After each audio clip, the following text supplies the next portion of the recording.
एक मानव देह मिलना और एक मानव देह प्राप्त होने के बाद भगवान शिव की अविरल भक्ति को प्राप्त करना और उस अविरल भक्ति में भी शिव की अनुपम कथा या शिव जी की पूजन का एक आनंद, शिव उपासना का एक आनंद जीवन को एक फल प्रदान करता है, आनंद प्रदान करता है, रस प्रदान करता है।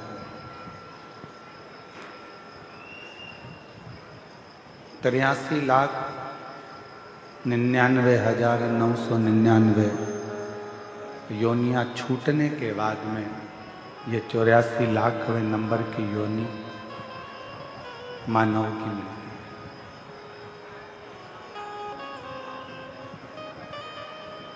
और उसमें भी हमने अगर व्यर्थ ही उसको गंवा दिया, व्यर्थ ही हमने उसको निकाल दिया,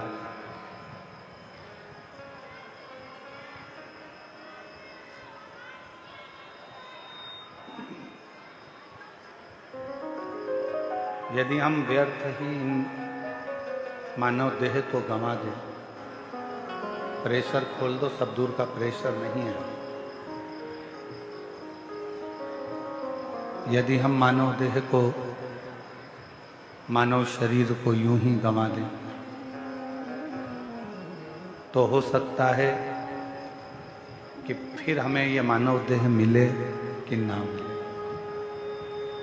ये मानव का शरीर प्राप्त होगा कि नहीं, मानव का शरीर प्राप्त होगा कि नहीं होगा, मानव देह मिलेगा कि नहीं मिलेगा। और इस शरीर को भी जो हमें मिला है, आपको मिला है, ये मानव का जो शरीर,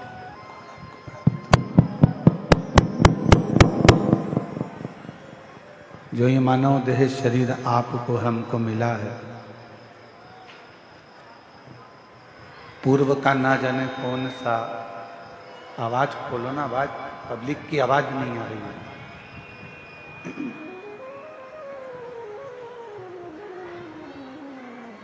पूर्व का ना जाने कौन सा हमारा और आपका कोई पुण्य होगा,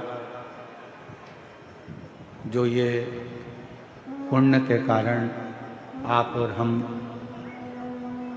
भगवान शिव की इस पवित्र कथा को श्रवण कर रहे हैं, भगवान शंकर की इस कथा को सुन रहे हैं।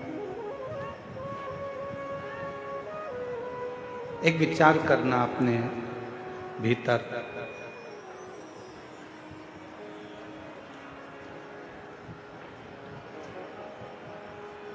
बाहर के चोंगे सब बंद पड़े हैं, रोडों पे जो पब्लिक बैठी हुई है उनके चोंगे सब बंद पड़े हैं।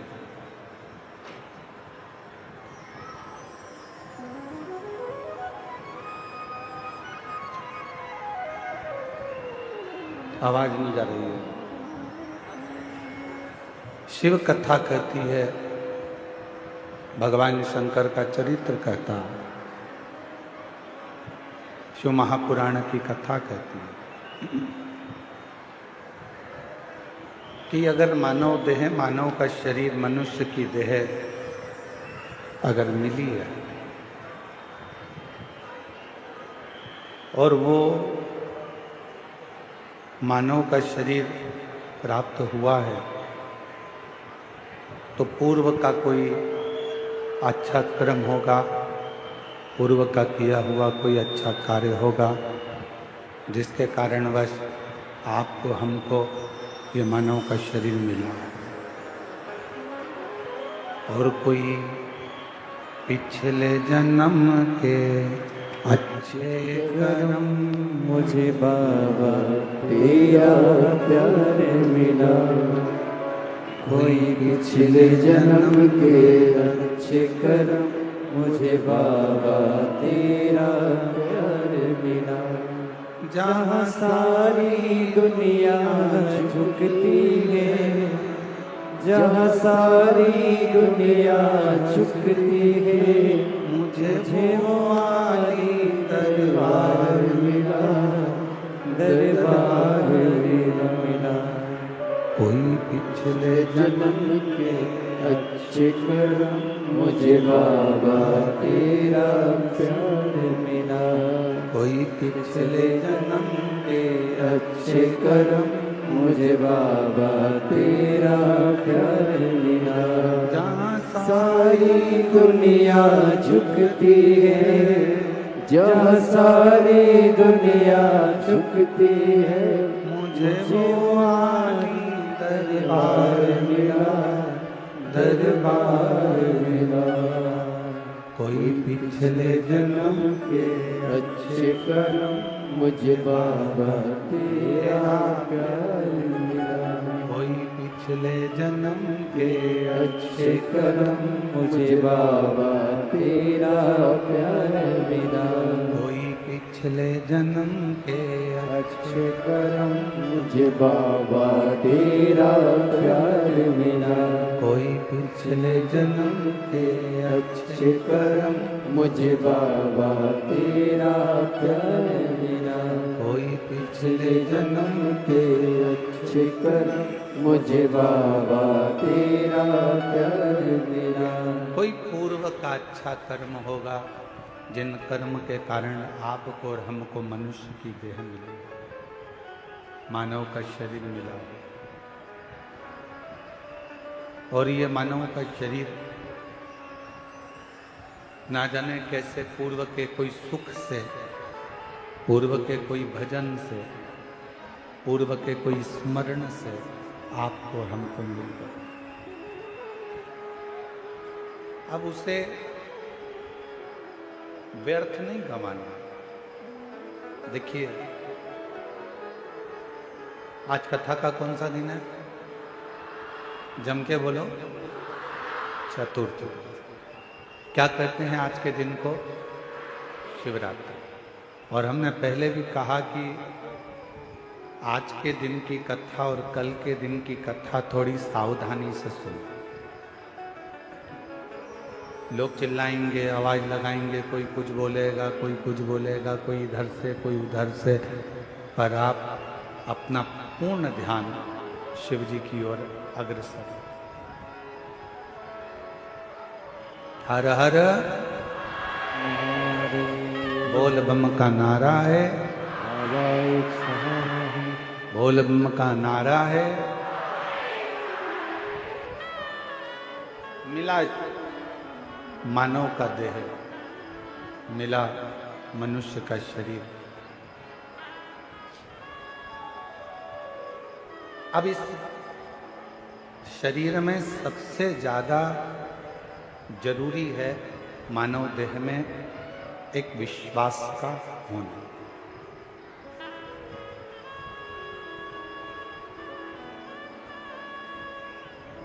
यदि मानव देह प्राप्त करने के बाद हमारा विश्वास नहीं है, हमारा भरोसा नहीं है, हमारी विश्वास की दृढ़ता नहीं है, तो फिर मानव शरीर पाने का कोई मतलब नहीं।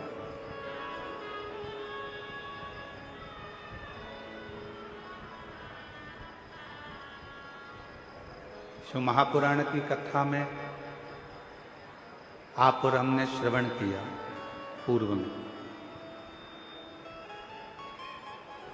दक्ष प्रजापति ने एक स्वयंवर रखा और दक्ष प्रजापति को यह मालूम था कि माता सती शिवजी से स्नेह करती है।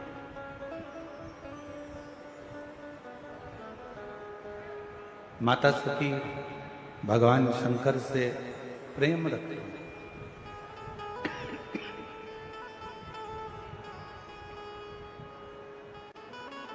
ये मालूम था, फिर भी 33 कोटि देवताओं को निमंत्रण दिया गया दक्ष प्रजापति के यहाँ सती मैया से विवाह करने के लिए।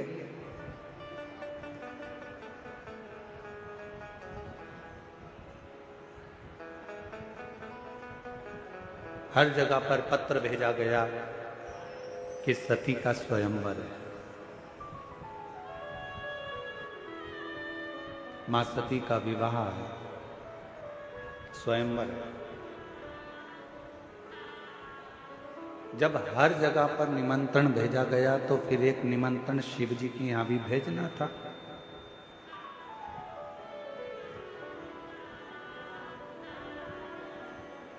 पर शंकर जी के यहां कोई निमंत्रण नहीं है कि स्वयंवर में आप आओ या सती जी को विवाह कर लेकर जाओ या सती जी से आप विवाह करो। ऐसा कोई निमंत्रण शिव जी के यहां नहीं।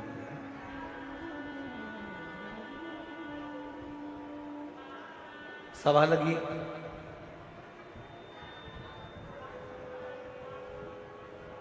ये कथा हम पहले कह चुके हैं, आपके स्मरण में होगा। शिव जी की एक प्रतिमा पत्थर की बनवाकर दक्ष प्रजापति ने अपने दरवाजे पर, उसको चौखट पर, द्वार पर रख दिया।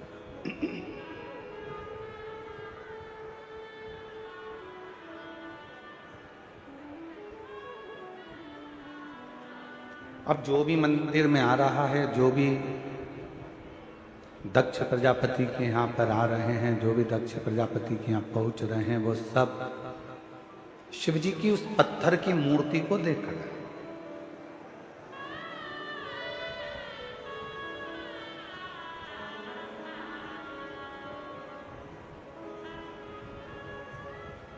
शिव मूर्ति का एक विधान बहुत अच्छा है।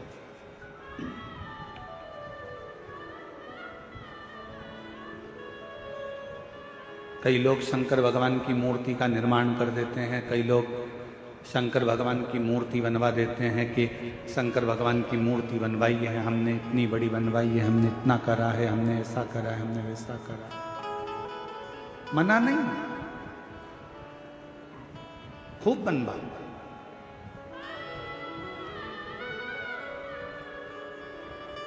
पर बनवाकर रखना ऐसी जगह पर जहां शिव भक्त उसका दर्शन कर लें। कोई भूल से भी अगर वहां से निकल कर जाए तो 2 अगरबत्ती लगा जाए, अगरबत्ती भी ना लगाए तो कम से कम एक बेलपत्र वहां पर कोई चढ़ाता हुआ चले।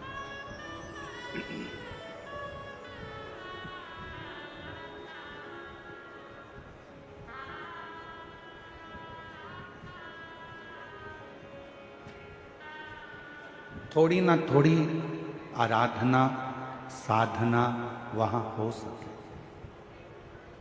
कुछ थोड़ी सी, ज्यादा हो ना हो उसका मतलब नहीं, पर थोड़ी बहुत साधना वहां हो सके।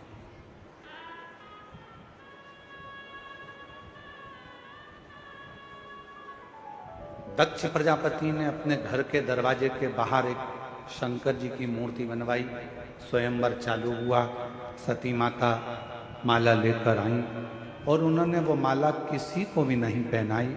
ये कथा में आपने पहले भी सुना होगा, वर्णन किया व्यासपीठ से कि वो सती माता ने माला केवल घर से बाहर निकलकर दरवाजे पर जो द्वारपाल के रूप में शंकर जी की मूर्ति थी, उस मूर्ति को माला पहना दी और उस मूर्ति में से शंकर प्रकट हो गए और सती के साथ मंगल विवाह।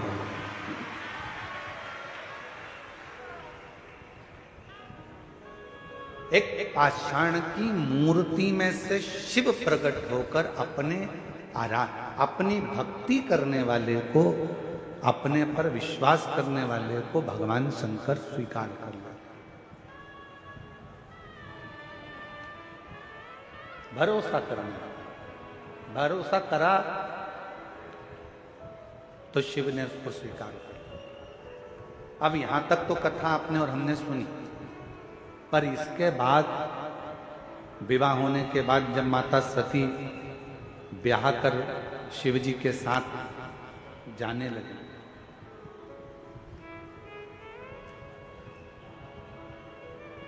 कैलाश पर पहुंच गई।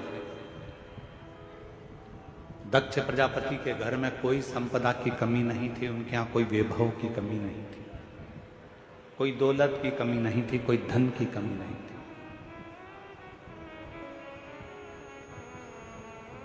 अब वहां जब पहुंची कैलाश पर, तो वहां देखा कि ना तो वहां पर सोने के लिए कोई पलंग था, ना कोई गादी थी, ना कोई तकिया था, ना कोई सेज थी, ना कोई पात्र था, ना कोई आभूषण था, ना कोई वस्त्र था।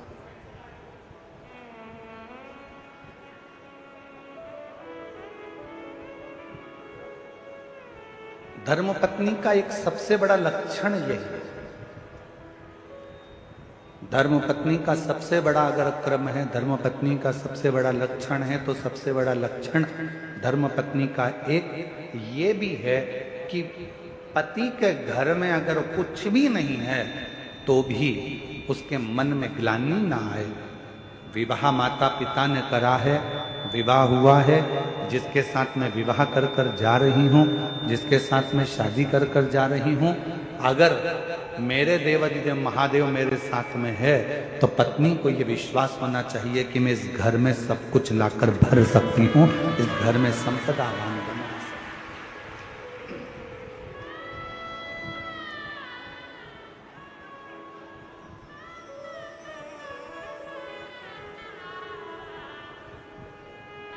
पूछने वाले बहुत कुछ पूछते हैं। एक बार किसी ने पूछा, गुरुजी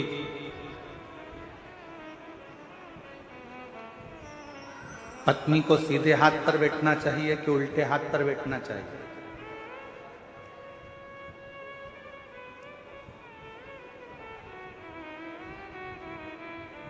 गुरुजी पत्नी को सीधे हाथ पर बैठना चाहिए कि उल्टे हाथ पर बैठना चाहिए? हमने कहा पूजन पाठ आराधना साधना में भले सीधे हाथ पर बिठाओ, मना नहीं, पर एक निवेदन जरूर है कि पत्नी भले सीधे हाथ पे बैठे चाहे उल्टे हाथ पर बैठे, पर इतना जरूर ध्यान रखना कि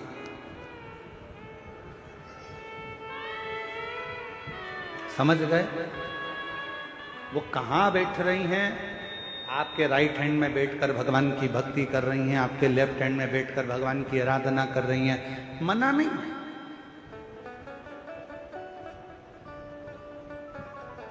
धर्मपत्नी को दिल में भी बिठाओ, मना नहीं। आपकी अर्धांगिनी है, नैनों में बिठाओ, अपनी पत्नी के शब्दों को कानों में बिठाओ, मना नहीं। हृदय में बिठाओ, मना नहीं। पूजन में राइट में बिठाओ, मना नहीं है। लेफ्ट में बिठाओ, मना नहीं है, पर सिर पे मत बिठाओ।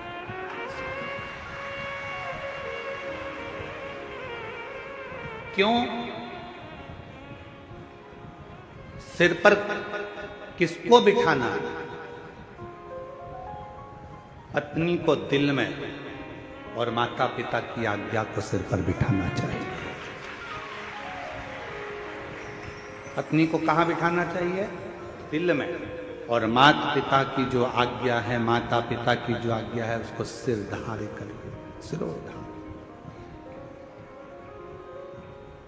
क्योंकि तुम्हारे माता पिता की आज्ञा जब तुम्हारे सिर पर आएगी तो तुम्हारे दिल में जो तुम्हारी धर्म पत्नी बैठी है उसके भी सिर पर तुम्हारे माता पिता की आज्ञा है, क्योंकि वो हृदय के अंदर है, मन में है, दिल में है तुम्हारे।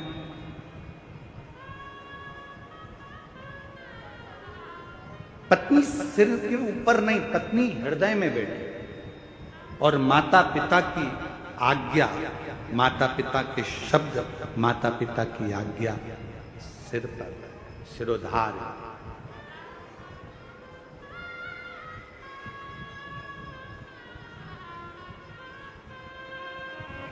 सती मैया ने देखा कि यहाँ पर कुछ भी नहीं है, सब बिखरा पड़ा है, ना तो यहाँ पर कोई सेज है, ना यहाँ कोई पलंग है, ना कोई गादी है, ना कोई तकिया है, ना कुछ है, ना कुछ है, पूरा की पूरा खाली पड़ा,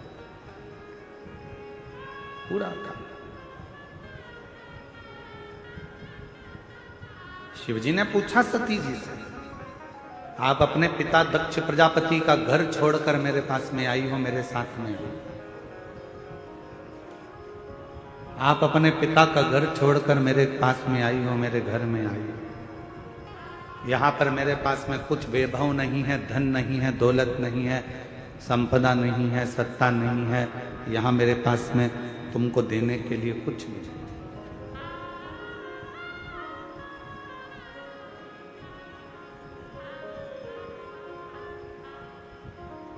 आपको अगर कुछ लगता हो तो आप बोलिए। सती मैया ने कहा, स्वामी अगर पति साथ में है तो दौलत की जरूरत नहीं पड़ती, केवल धैर्य की जरूरत पड़ती है। थोड़ा इंतजार।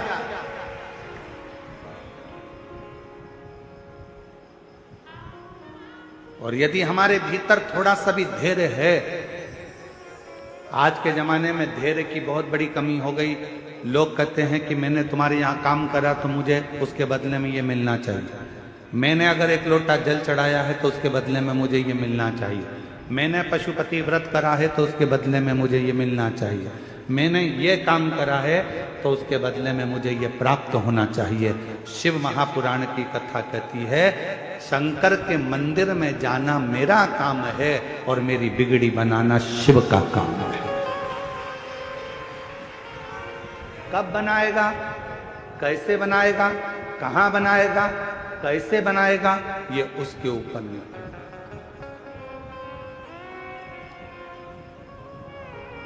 थोड़ा इंतजार तो करो, प्रतीक्षा नहीं करिए। माता उर्मिला ने लक्ष्मण जी की प्रतीक्षा 14 वर्ष तक इंतजार करा है। मां उर्मिला, भरत जी ने 14 वर्ष तक इंतजार करा है भगवान राम का। कौशल्या जी 14 वर्ष इंतजार करती हैं भगवान राम का। मां जानकी जी लंका के अंदर बैठकर इंतजार करती हैं भगवान राम का। मां शबरी अम्बा बचपन से लेकर बुढ़ापे तक इंतजार करती हैं भगवान राम का। प्रतीक्षा, इंतजार।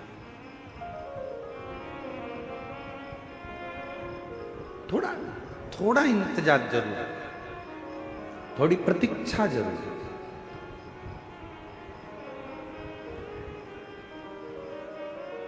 और फिर जब इंतजार समाप्त होता है,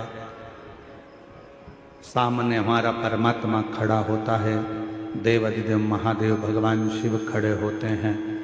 जब हमारा देव अधिदेव महादेव, हमारा भगवान हमारे सामने होता है, तब एक सुख की अनुभूति होती है। आप में से कितने लोग हैं जिन्होंने रेल में सफर करा? जो रेल में बैठे हैं, कभी भी बैठे हो, कभी भी हाथ उठाओ जरा। सब बैठे हो, रख लो। स्टेशन गए हो, रेलवे स्टेशन, रेल में बैठने के लिए? जम के तो बोलो। ठीक है, टिकट लिया? हाँ। टिकट ले लिया, स्टेशन पर पहुंच गए। किसका इंतजार कर रहे हो?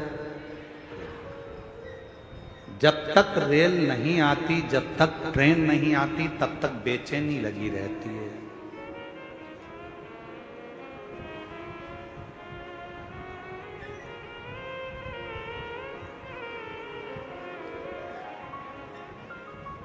कोई सी भी आती है, आपको लगता है अपनी है। बोलो सही है कि गलत है? फिर इधर से निकल गई तो किसी ने कहा, अरे इधर से थोड़ी ना आएगी, अपने को तो जाना इधर है, तो इधर से आए। अच्छा, हाँ, अब जितनी ट्रेन इधर से आ रही है उसका इंतजार हो रहा है, जो भी निकल रही है उसका इंतजार।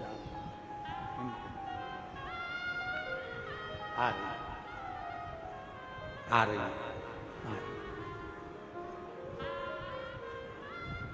सामान संभाला, पोटली संभाली, अटैची संभाली, बच्चे संभाले, सब कुछ संभालते संभालते ट्रेन का इंतजार करती करती बाट जोती जोती आ रही।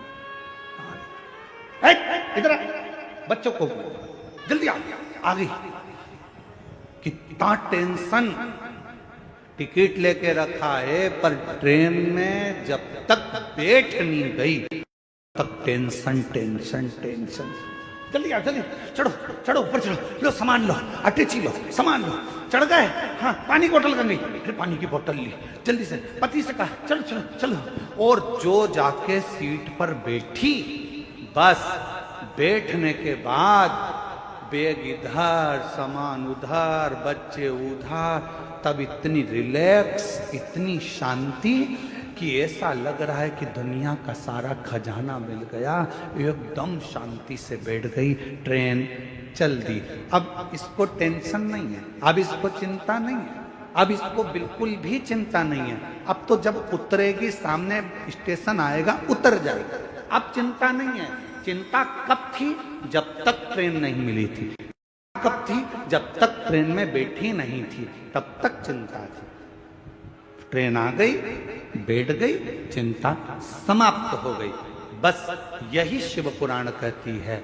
आप कब तक चिंता में हैं? जब तक आप शंकर भगवान के दरवाजे तक नहीं पहुंचे। आप कब तक चिंता में हैं? जब तक शिव के सामने जाकर नहीं बैठे।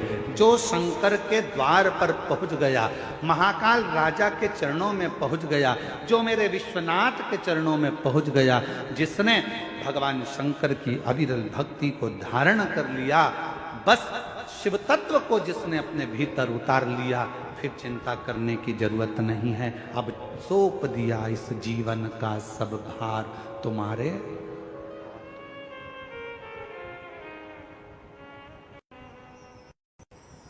इस जीवन का सारा भार, सब कुछ अब तुम्हारे हाथों, सब कुछ।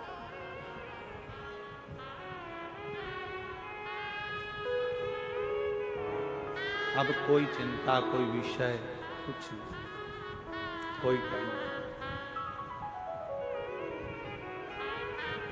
बैठ गई ट्रेन के अंदर, चिंता छोड़ दी। बस ट्रेन नहीं आई थी तब तक चिंता थी, बैठी नहीं तब तक चिंता थी। जब आ गई, जब तुम शंकर की शरणागति में पहुंच गए और शंकर जी के सामने बैठ गए, फिर कोई चिंता नहीं, कोई चिंता। हम तो बाबा के भरोसे चलते हैं, हम तो बाबा के भरोसे चलते हैं। ये दुनिया वाले जगते हैं, ये दुनिया वाले जगते हैं।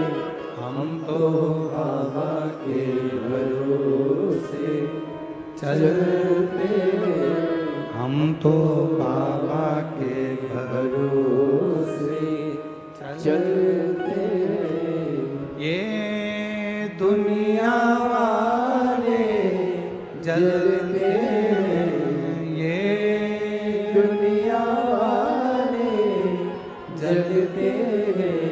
डमरू वाले के भरोसे चलते हैं, काशी वाले वाले के भरोसे चलते हैं। ये संपूर्ण जगत में चिंता त्यागने का केवल एक स्थान है, वो भगवान शंकर की शिव महापुराण की कथा और शंकर भगवान का शिवालय, जहां जाकर व्यक्ति की आधे से ज्यादा चिंता समाप्त हो जाए। एक पत्र है, देखिए,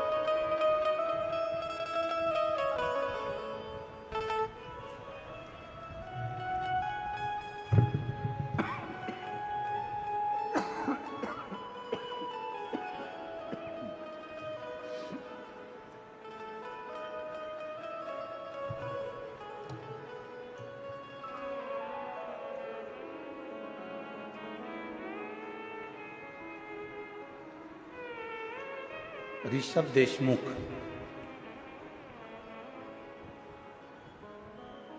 मेरा नाम प्रीति देशमुख है। पति जितेंद्र कुमार देशमुख है। मैं ग्राम रीको, नया रायपुर, छत्तीसगढ़ की निवासी हूँ। कहीं बैठे हों तो हाथ हिला सकते हैं। मेरा बेटा अनय देशमुख 4 वर्ष की आयु के बाद अचानक से तबीयत खराब होना शुरू हुआ। कहीं बैठे हैं आप ही हाथ हिला।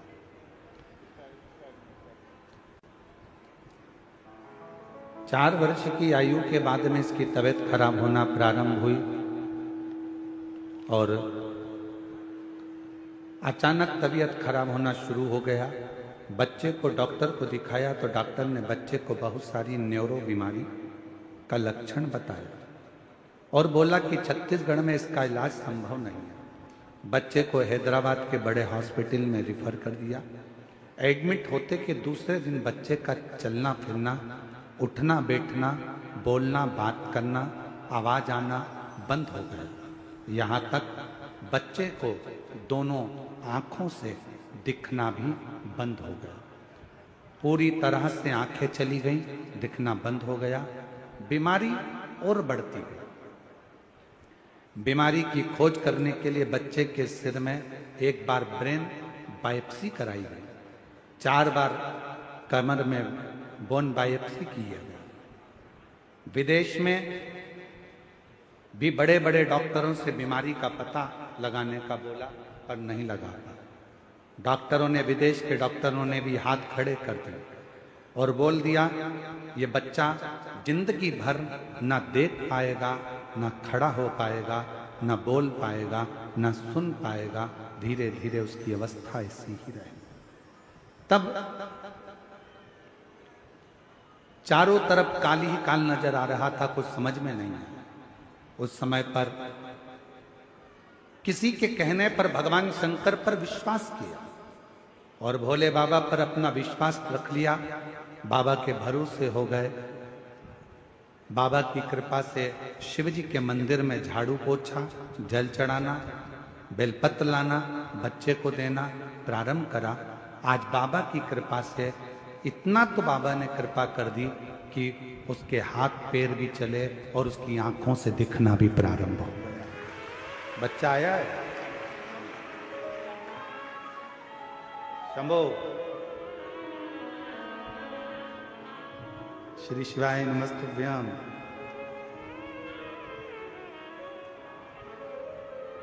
जिसकी आंखों से दिखना बंद हो गया था, पांव से चलना बंद हो गया था, हाथों से हाथों का उठाना काम करना बंद हो गया था और ऐसी बीमारी लग गई कि जिसका इलाज किसी डॉक्टर के पास नहीं था। आज बाबा की कृपा से उसकी दोनों आंखों से दिखना प्रारंभ हुआ और पशुपति नाथ का व्रत करना प्रारंभ करा। सुनना समझना फिर प्रारंभ हुआ। इसको झटके आना चालू हो गए थे, वो झटके आना भी बंद हो गया और इसको झटके बंद करने के लिए इंजेक्शन लगते थे, वो इंजेक्शन लगना भी इसके बंद हो गए। बाबा की कृपा से 2018 में जो बीमारी हुई थी, 2019, 20, 21 में हम बाबा के भरोसे चलते चलते आज बाबा की कृपा से उसको हर 15 दिन में महीने भर के लिए हॉस्पिटल रखना पड़ता था। अब वो भी बंद हो गया। बाबा की कृपा से आज बच्चा भले व्हील चेयर पर आया है, पर इतना विश्वास जरूर है कि आने वाली कथा में मेरा बच्चा जरूर चलकर आएगा, ये भरोसा। आ जाओ, एक बेलपत्र ले जाना।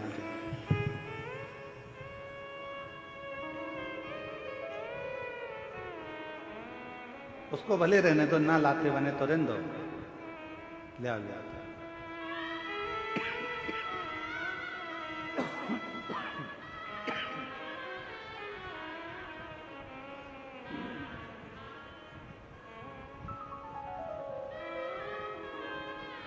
और शंभु, आज तुम्हारा साउंड पूरा गला पकड़ रहा है, उसके कारण बस बोलने में इतनी खांसी चल रही है कि पूछो ना। शंभु शरणे मांगो घड़ी रे घड़ी दुख काटो दया करी न दर्शन आपो शंभु शरणे मांगो घड़ी रे दुख काटो दया करी न दर्शन आपो। शिव कथा कर भगवान शंकर का चरित्र कर रहा है, शिव महापुराण की कथा कर भरोसा।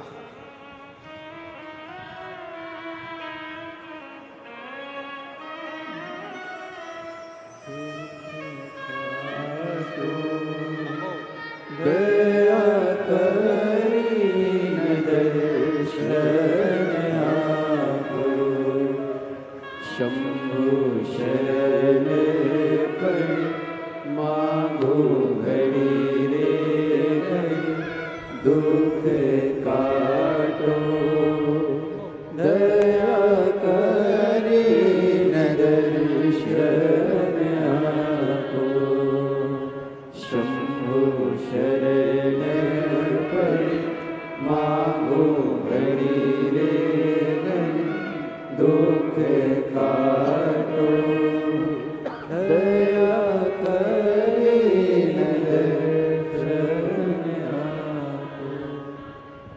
दोनों आंखों से दिखना बंद हो गया था, हाथ पैर चलना बंद हो गए थे, पूरा शरीर शिथिल सा हो गया था। इस पत्र में उन्होंने लिखा कि आज भी डॉक्टरों को ये नहीं मिल रहा कि ये बीमारी कौन सी है। ये बीमारी का पता नहीं चल पा रहा कि आखिर ये बीमारी है कौन सी बीमारी, कि जिस बीमारी में इस बच्चे के अगर आप फोटो का देखें, मैं आप लोग एलईडी पर आप लोग देखना है, दिख रहा है एलईडी पर, एक एक फोटो को देखिएगा कि क्या स्थिति पहले हुई, फिर क्या हुई, फिर क्या हुई, फिर क्या हुई, और धीरे धीरे चलना फिरना सब बंद हो गया था। और आज बाबा की कृपा से भले व्हील चेयर पर आया, पर शिव जी की कृपा से आया। एक बार जोरदार ताली बजाकर साथ।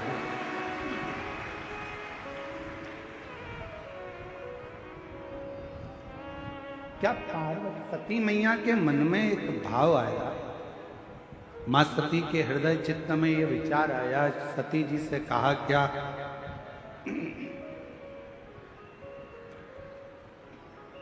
ऐसा कोई क्रम है,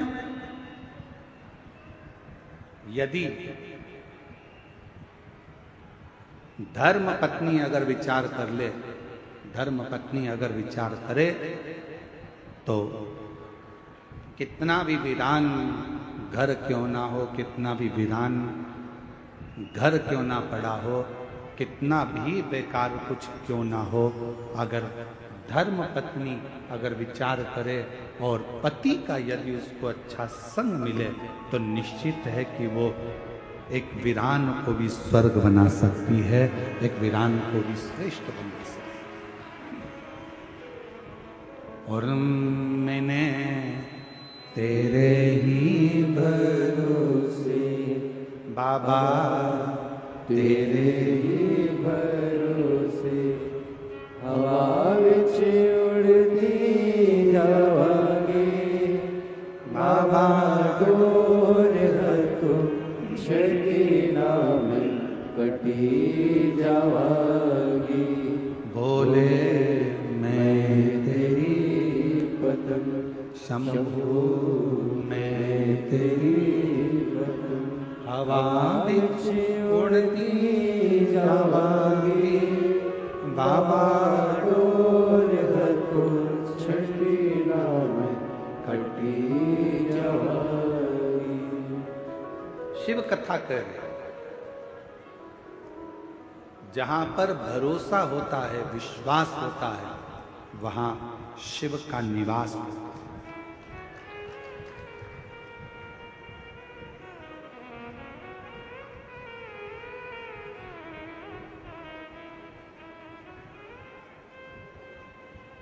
एक रायगढ़ जिले के अंतर्गत,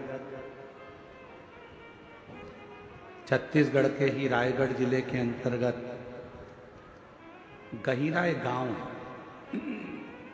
सुना है नाम कि नहीं सुना? जम के तो बोलो, कौन सा गांव? गहिरा। वहां वनवासी क्षेत्र में एक बालक का जन्म हुआ जिनका नाम था रामेश्वर। और आज पूरा क्षेत्र छत्तीसगढ़ उनको गहिरा गुरु के नाम से जानता है। जानते हो आप लोग? अरे जम के तो बोलो, गहिरा गुरु। वनवासी क्षेत्र, आदिवासी क्षेत्र।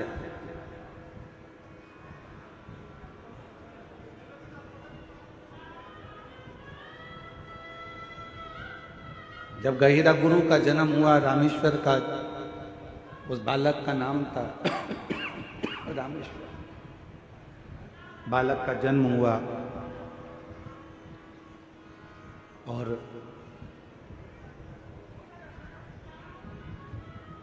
गहिरा गुरु जब छोटे थे, बाल्यावस्था थी, बचपन था, एकांत में एक पेड़ के नीचे बैठ जाते थे।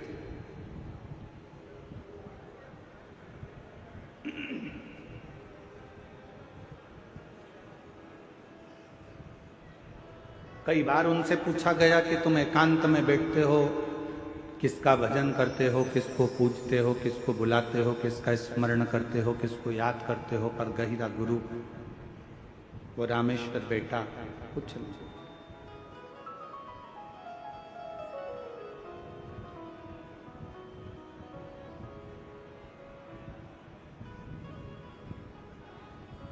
एक दिन पिताजी ने सूचना कराई गांव के व्यक्ति से कि मेरा बेटा रामेश्वर नहीं दिख रहा। और मेरे बेटे रामेश्वर को जरा देखकर बोलना कि पिताजी ने कहा है कि एक लकड़ी लेकर आना, और लकड़ी की जरूरत है, अभी घर के अंदर एक औजार बनाना है, हल बनाना है, लकड़ी की जरूरत थी, बेटे से कह दो।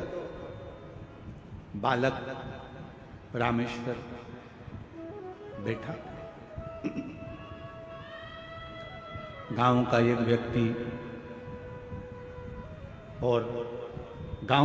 व्यक्ति दौड़ कर गया।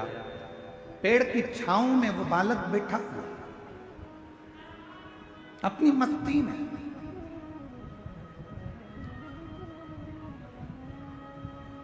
अपनी अलमस्ती में बैठा हुआ। और गांव का व्यक्ति दौड़ कर गया और जाकर कहा, अरे रामेश्वर, ओए रामेश्वर। छोटे बालक को आवाज लगाई, आवाज लगाकर कहा कि तुम्हारे पिताजी ने लकड़ी मंगवाई है, बस साधना कर रहे थे। किसी को नहीं मालूम था कि किसकी साधना करते थे।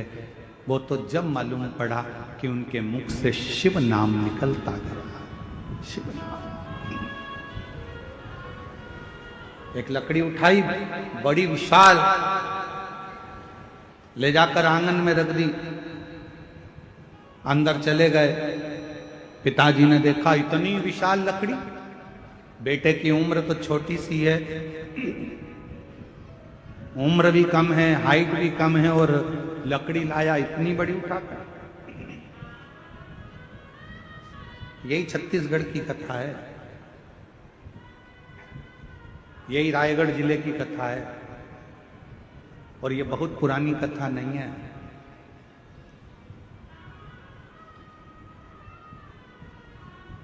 अभी की, ज्यादा पुरानी नहीं है, अभी की।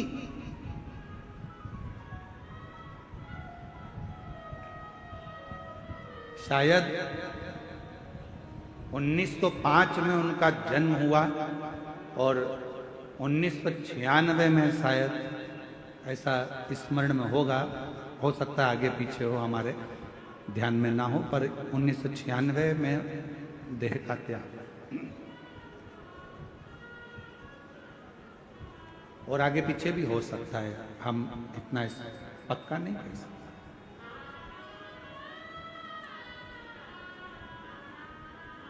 कहते हैं कि बालक जिस लकड़ी को लाकर रखा था, पूरे गांव के लोगों ने उस लकड़ी को उठाना चाहा तो भी वो लकड़ी उठी नहीं, और बालक की उम्र मात्र 7 वर्ष की थी जिस लकड़ी के टुकड़े को वो लेकर। अब पिता को चिंता व्यापी, मेरे बेटे में ऐसा क्या है कि मेरा बेटा एक लकड़ी को उठा कर लिया है और पूरे गांव के लोगों से वो लकड़ी नहीं उठ रही है। चिंता व्यापने लगी, उनको चिंता लगने लगी। हुआ क्या, जब एकांत में बेटा बैठता था तब समझ में आया कि यह बेटा कोई साधारण नहीं था, भगवान शंकर का कोई अंश स्वरूप, शिव का भजन करने वाला प्रकट।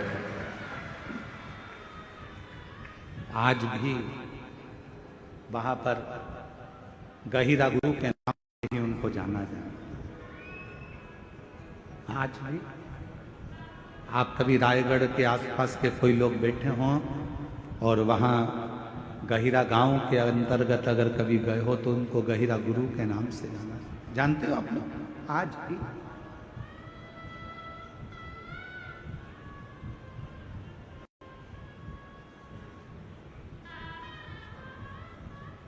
सबको सीख देते थे, संस्कृत पढ़ो, विद्याध्ययन करो, मांस का त्याग करो, पशुओं की बलि नहीं देना। आदिवासी थे, वनवासी थे, आदिवासी क्षेत्र में रहते थे, वनवासी क्षेत्र में रहते थे, पर नवयुवक बेटा बेटियों को, नवयुवक बच्चों को, नवयुवकों को दिन रात समझाने का कार्य करता।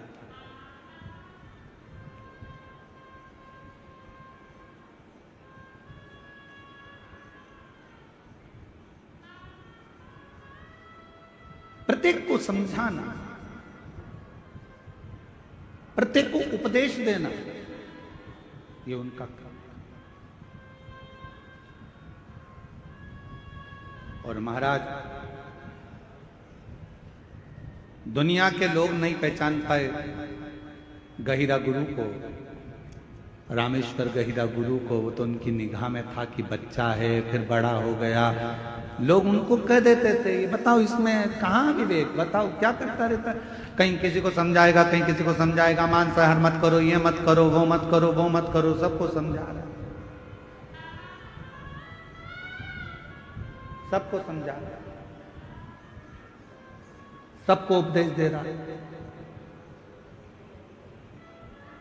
शिव का भक्त, शंकर का उपासक संसार में जब भी जन्म लेता है वो अपना काम पूरा कर कर शंकर के ही धाम में चला जाता है। फिर दुनिया उसको पहचान पाए चाहे ना,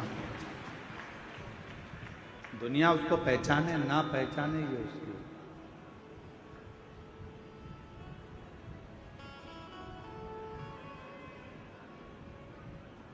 एक शिव का भक्त जब पृथ्वी पर आता है तो शिव महापुराण की कथा कहती है कि शास्त्र कहता है शंकर भगवान का कोई भक्त, शंकर की आराधना करने वाला, शिव की उपासना करने वाला जब मृत्यु लोक में आता है तो उसको 33 कोटि देवता भी पुष्पों की वर्षा कर कर उसका जन्म देते हैं पृथ्वी पर। और जब वो संसार सागर से जाता है तो भी देवता, 33 कोटि देवता उसके लिए दुमदुमियां बजाते। जगत गुरु शंकराचार्य जी, जिन्होंने भारत की भूमि का ही नहीं पूरे राष्ट्र को अपनी विद्वत्ता से गौरवान्वित किया था। छोटी सी अवस्था थी जगत गुरु शंकराचार्य जी की, और छोटी सी अवस्था से शिव के प्रति विश्वास, भरोसा, स्मरण, भजन, मंत्र जाप, ये नित्य करना, उपदेश देना, समझाना, ज्ञान देना।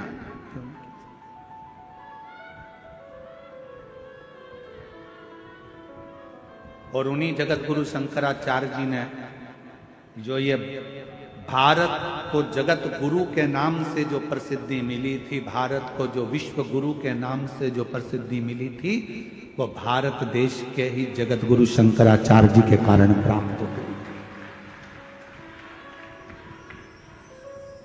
पर जब तक पृथ्वी पर रहे जगत गुरु शंकराचार्य जी, जब तक पूरी पृथ्वी पर भ्रमण करते रहे, कहीं काशी गए तो उनसे उपदेश किए गए, कहीं कहीं पहुंचे तो उनसे उपदेश किए गए। विद्वान लोग उनसे जब देखो जब उपदेश करने के लिए, प्रश्न करने के लिए, नीचा दिखाने के लिए, अपशब्द बोलने के लिए तैयार रहते थे। पर जगत गुरु शंकराचार्य अपनी मस्ती में, शंकर की मस्ती में मस्त रहते, शिव की आराधना। और आज भी वो जगत गुरु शंकराचार्य जी की चार पीठ, जिस पे चार भारत के गौरव जगत गुरु शंकराचार्य चारों पीठ पर बैठे हुए हैं, वो भी हमारे मार्गदर्शक हैं, वो भी हमारे भारत की भूमि को गौरवान्वित करते हैं।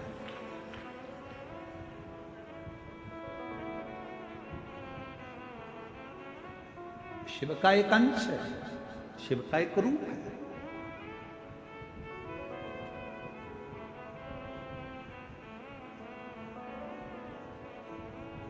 एक विश्वास के बल पर परमात्मा की प्राप्ति हो सकती है। इस पत्र के माध्यम से, इस पत्र में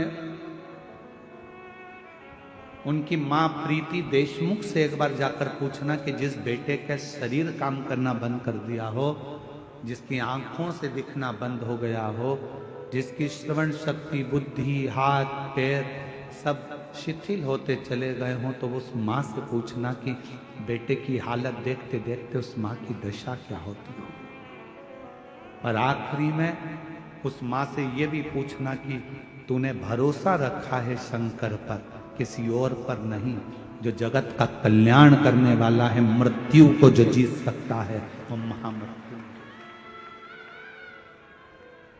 डॉक्टर ने इस पत्र में, बहन लिख रही है, डॉक्टर ने कह दिया था ये कभी नहीं देख सकता, जैसा है अब आंखों से कभी नहीं देख सकता, नहीं सुन सकता। पर एक विश्वास, एक भरोसा यदि शिव पर है, विश्वास है, भरोसा है, तो शिव शिव।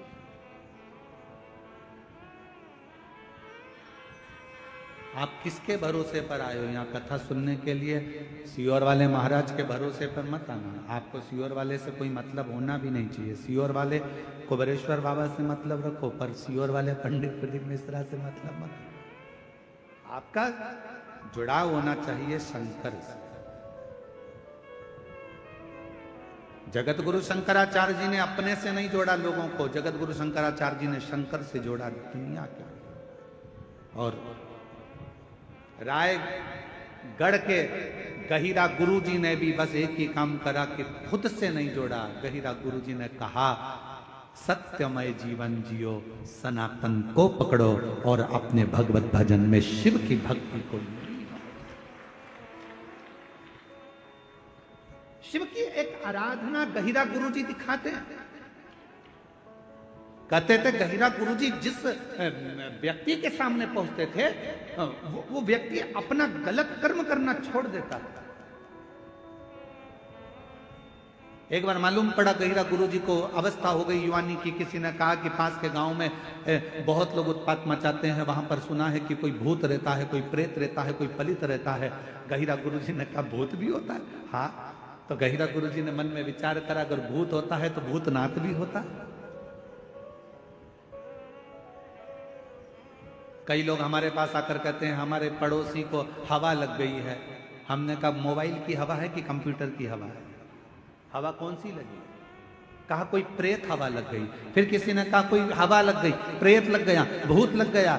शिव महापुराण की कथा कहती है, शंकर भगवान ने माता पार्वती से कहा सुन पार्वती, जिसके आंगन में बेलपत्र का वृक्ष होता है, जो साल में एक बार भी बेलपत्र को मुख के अंदर रखकर निगल जाता है या उसको खा लेता है, सुन पार्वती, जो शिवलिंग पर चढ़े हुए जल का 3 बार आचमन कर लेता है, उसको जिंदगी में ना तो कोई भूत लग पाता है ना कोई प्रेत लग पाता है। क्यों? तो कहा सारे भूत प्रेत भूतनाथ के अधीन है, और वो भूतनाथ कोई दूसरा नहीं, तेरा पति देवादित्य महादेव है। जब भूतनाथ अंदर बैठा है, बेलपत्र का अंश कई कई साल तक दुनिया के लोग कहते हैं भोजन पचा, निकल गया, भोजन पचा, ब्लड बन गया। शिव महापुराण की कथा कहती है बेल पत्र में, बेल के फल में वो अंश होता है। दुनिया में केवल एक ही फल ऐसा होता है जो पेड़ में लगा लगा पक भी जाता है, और अगर कोई नहीं तोड़ता तो वापस कच्चा भी हो जाता। वो दुनिया में एक ही फल है, और वो बेल का फल है। बेल पत्र के वृक्ष में जो फल लगता है बेला, क्या बोलते हैं उधर पे, बेली बोलते हो ना, बेला का जो फल होता है उसको पेड़ में से मत तोड़ो, धीरे धीरे धीरे पका हुआ वापस कच्चा हो जाएगा, फिर अगले साल पक्का हो जाएगा, फिर कच्चा हो जाएगा। केवल दुनिया में एक ही वृक्ष है जिसका फल पकने के बाद वापस कच्चा हो जाता है। केवल एक बेलपत्र का पत्ता ऐसा होता है जो शरीर में सालों साल तक अगर जो खा लेता है, शरीर में वो शिव के रूप में विराजमान हो जाता है, अटल अजर और अमर रह जाता है, तो समाप्त नहीं होता, समाप्त नहीं होता।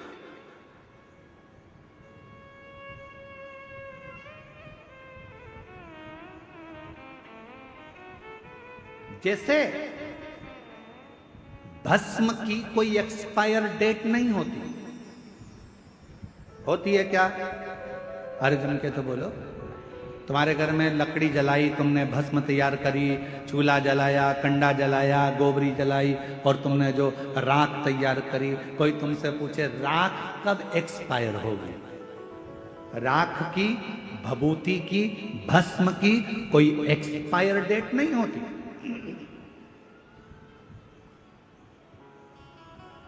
जैसे भस्म की कोई एक्सपायर डेट नहीं है, उसी तरह बेलपत्र की कभी एक्सपायर डेट नहीं। बेलपत्र का कोई एक्सपायर डेट नहीं है।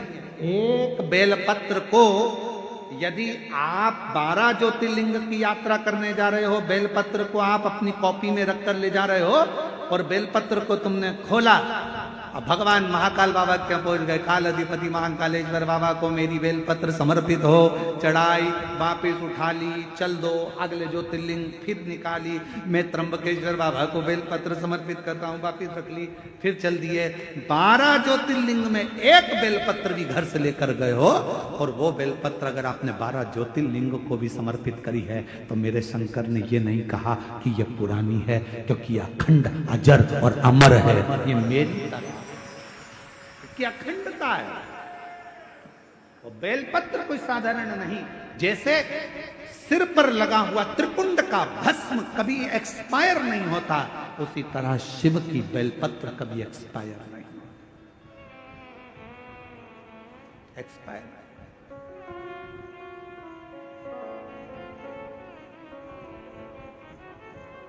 इसलिए आप लोगों से निवेदन करते हैं,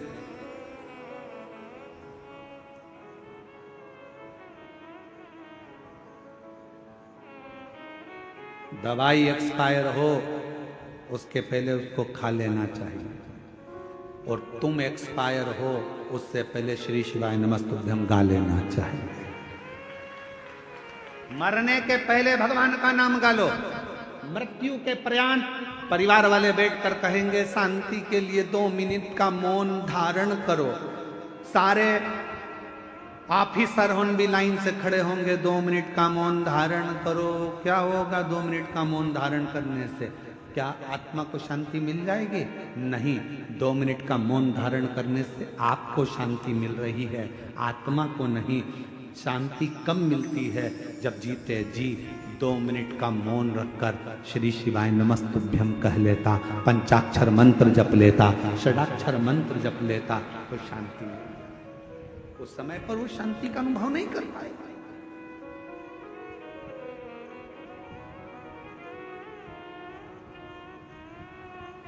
जो शांति का अनुभव चाहिए था वो ना कर पाए।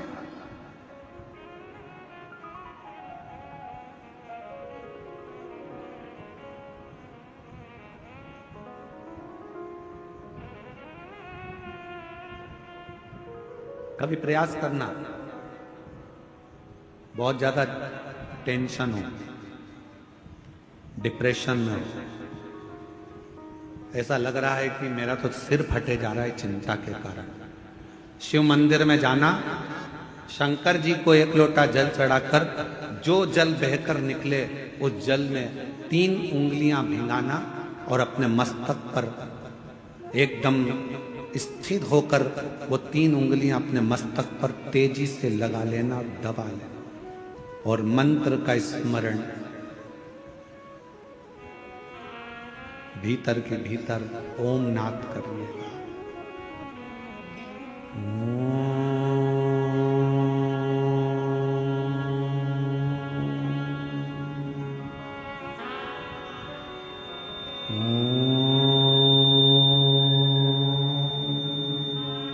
भीतर नाद। चलो एक प्रैक्टिकल करके देखते हैं। अपना सीधा हाथ लो, हृदय से विचार करो कि मैं शंकर भगवान को जल चढ़ा रही हूं 1 लोटा। जमीन पर उस हाथ का स्पर्श करो। अभी की अभी देखो, जितने बैठे हो सब, और बिल्कुल स्थिर रहकर जमीन का स्पर्श कर 3 उंगलियां लीजिए हाथ में और अपने मस्तक पर बिल्कुल दबाकर नेत्र बंद करिए, एकदम सटीक बैठिए, स्तुप, और सबको बोलना है 3 बार ओम का नाद अच्छी तेजी में, अंदर से बोलना है, बाहर से नहीं, चिल्लाना नहीं है, नाद करिए। सिर में दबाओ 3 उंगली को और बोलना प्रारंभ करो। ओम।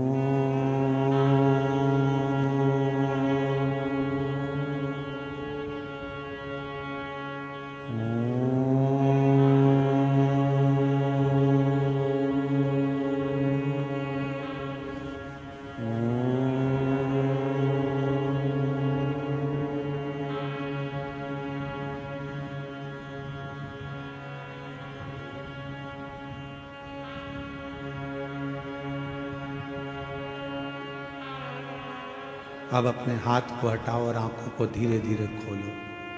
आपको ऐसा महसूस होगा कि ऐसा लग रहा है कि मैंने 12 ज्योतिर्लिंग यहीं दर्शन कर लिए। एक क्षण में शिव का सात्विकता, शिवोहम शिवोहम शिवोहम, शिव मेरे भीतर और मैं शिव के भीतर हूं, तो दर्शन।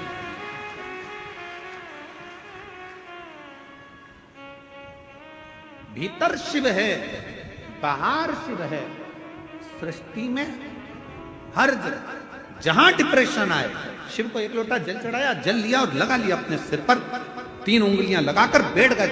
2 क्षण के लिए 3 बार ओम का नाद करा, लंबे स्वर में, आंख नहीं खोलना। धीरे से जब उंगलियां पूरी हट जाए तब धीरे धीरे आंखों को खोलो।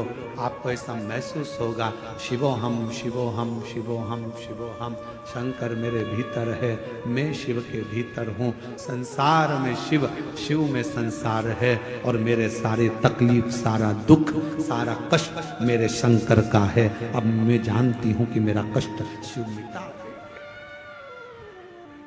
शिव मिटा। और जब कोई नहीं आता मेरा बाबा आता है, जब कोई नहीं आता मेरा बाबा आता है, मेरे दुख के दिनों में वो बड़ा काम आता है। आप उसको जानो, शिव शिव है सबके भीतर। सती मैया के अंदर सती जी ने कहा कि मुझे चिंता नहीं व्याप रही है, सब कुछ अच्छा होगा, समय आएगा, हो जाएगा। यहां तक विश्वास था सती का। पर जब सती मैया को भगवान शंकर कथा सुनाने के लिए लेकर गए, कथा सुनकर जब सती आ रही थी, तब सती मैया का विश्वास टूट चुका था। सती जी के हृदय में भरोसा नहीं रहा था। शंकर जी ने जब राम जी को प्रणाम करा, सती जी ने पूछा तुम किसको प्रणाम कर रहे हो? कहा ये मेरे इष्ट हैं जो सामने हैं, ये मेरे इष्ट हैं।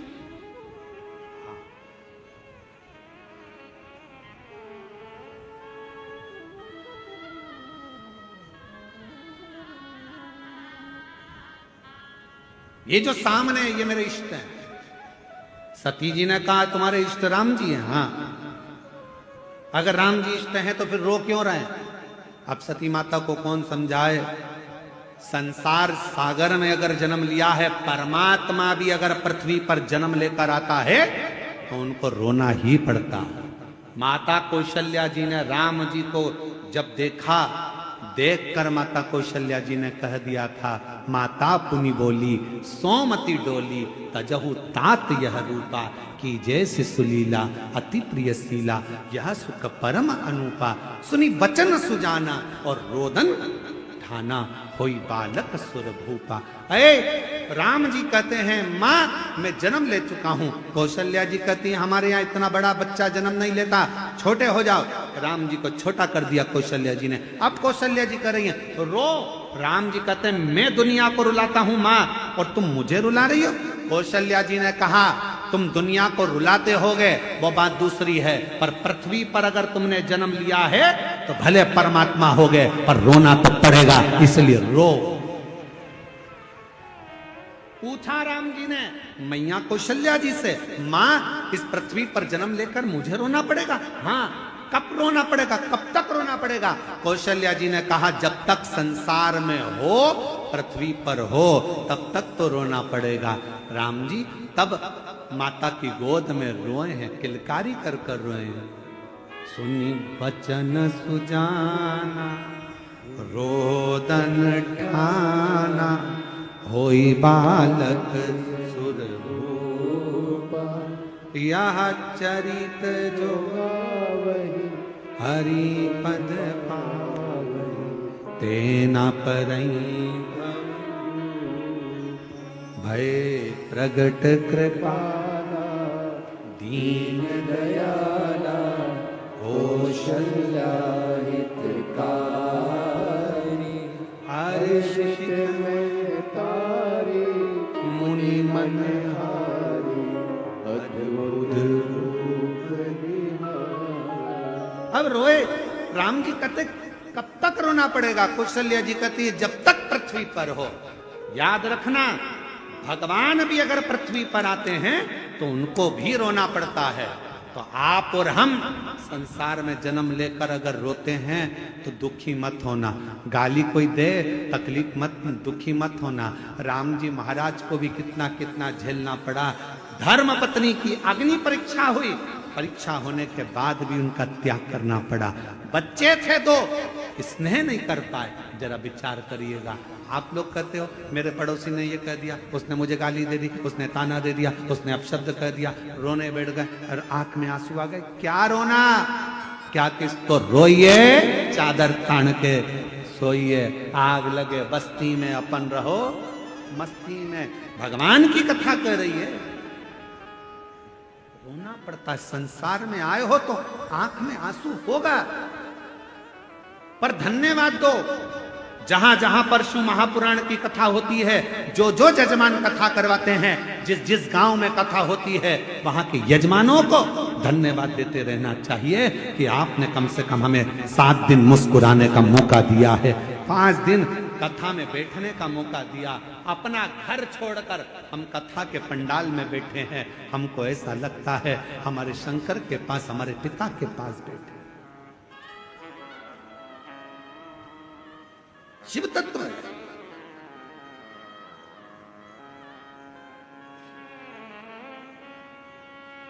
कितनी प्रसन्नता की बात है कि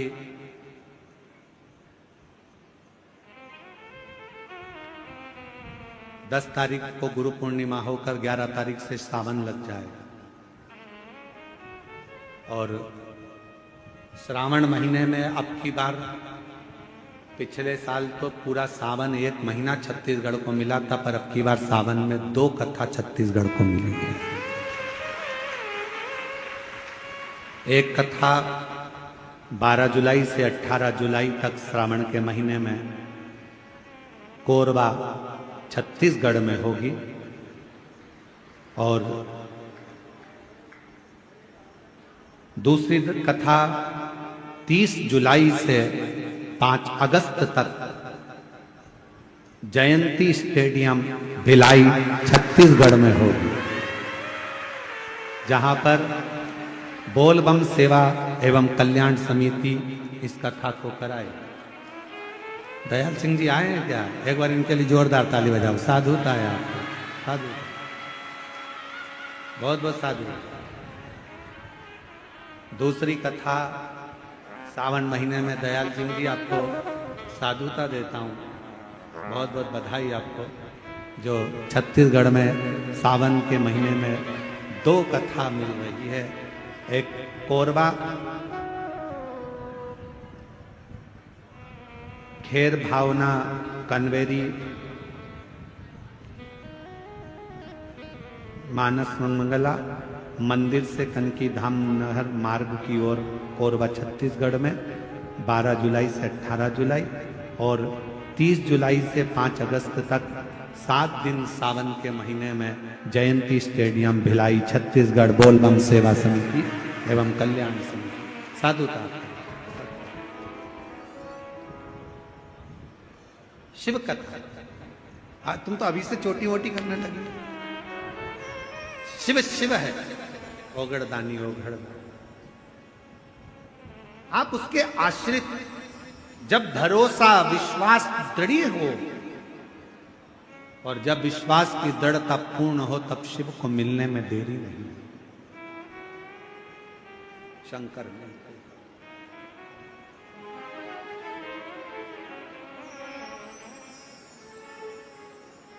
शिव को मिलने में देरी नहीं। हमारे बीच में श्री नारायण वाले महाराज जी पधारे हैं। एक बार जोरदार ताली बजाकर उनका स्वागत कीजिए, अभिनंदन।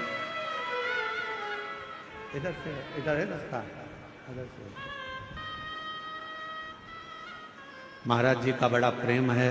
प्रत्येक कथा में शबरी नारायण वाले महाराज जी यहाँ पधारते हैं। एक बार जोरदार ताली बजाकर उनका भी स्वागत कीजिए, अभिनंदन। जो इस पवित्र कथा का लाभ लेने के लिए पधारे। एक विश्वास, एक भरोसा, एक दृढ़। और जब विश्वास, भरोसा और दृढ़ता पूर्ण होता है, तब शिव को मिलने में देरी नहीं, शंकर को मिलने में देरी।